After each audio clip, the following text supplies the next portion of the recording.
Anda mendengar ajaran Yesus yang terdengar ekstrim, seperti pernyataan tentang mencungkil mata? Apakah Yesus benar-benar mengajarkan kekerasan terhadap tubuh manusia? Atau ada makna yang jauh lebih dalam tentang dosa, keinginan, dan keseriusan hidup benar di hadapan Allah?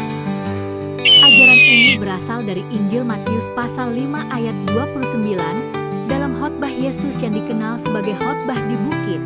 Di sana Yesus berkata, "Jika matamu yang kanan menyesatkan engkau, cungkilah dan buanglah itu. Karena lebih baik bagimu kehilangan satu anggota tubuhmu, daripada seluruh tubuhmu dicampakkan ke dalam neraka." Kata-kata ini diucapkan Yesus bukan kepada orang jahat, melainkan kepada murid-murid dan orang banyak yang sedang belajar tentang hidup benar di hadapan Allah. Yesus sedang membahas dosa yang berawal dari keinginan, dosa yang sering dimulai bukan dari tindakan, melainkan dari apa yang kita lihat, pikirkan, dan biarkan tinggal di hati. Dalam konteks ini, mata bukan sekadar organ tubuh, melainkan pintu masuk ke dalam hati dan pikiran manusia. Yesus tidak sedang mengajarkan mutilasi diri. Ia sedang memakai bahasa yang sangat keras dan mengejutkan untuk menegaskan satu hal penting. Dosa tidak boleh ditoleransi. Ia harus diputus, bukan dikompromikan. Lebih baik kehilangan sesuatu yang kita anggap berharga, daripada kehilangan arah hidup, kekudusan, dan relasi dengan Allah. Ajaran ini adalah panggilan radikal, bukan untuk melukai tubuh, tetapi untuk berani memotong kebiasaan, tontonan, relasi, atau keinginan yang menyesatkan kita jauh dari kehendak Tuhan.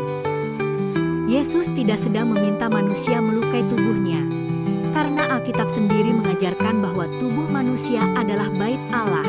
Rasul Paulus menuliskannya dengan jelas, "Tidakkah kamu tahu bahwa tubuhmu adalah bait Roh Kudus yang diam di dalam kamu? Sebab kamu telah dibeli dan harganya telah lunas dibayar. Karena itu muliakanlah Allah dengan tubuhmu." 1 Korintus 6, 19-20. Maka jelas, Yesus tidak mungkin memerintahkan penghancuran tubuh yang justru diciptakan untuk memuliakan Allah.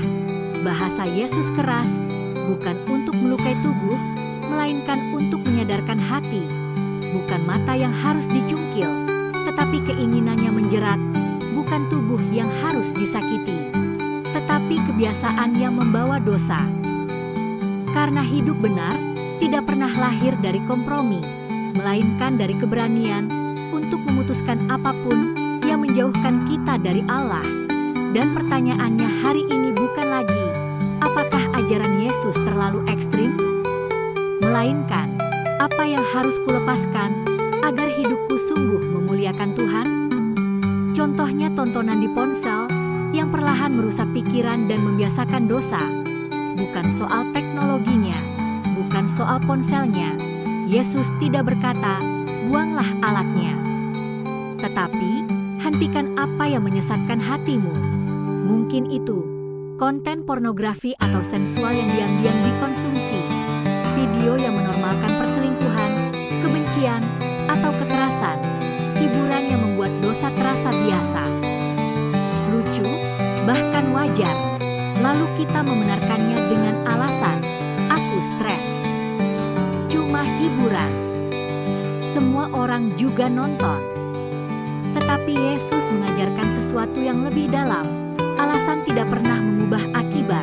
Ia tidak memerintahkan kita membuang ponsel, tetapi memutus kebiasaan, tidak menghancurkan alat, tetapi menjaga hati.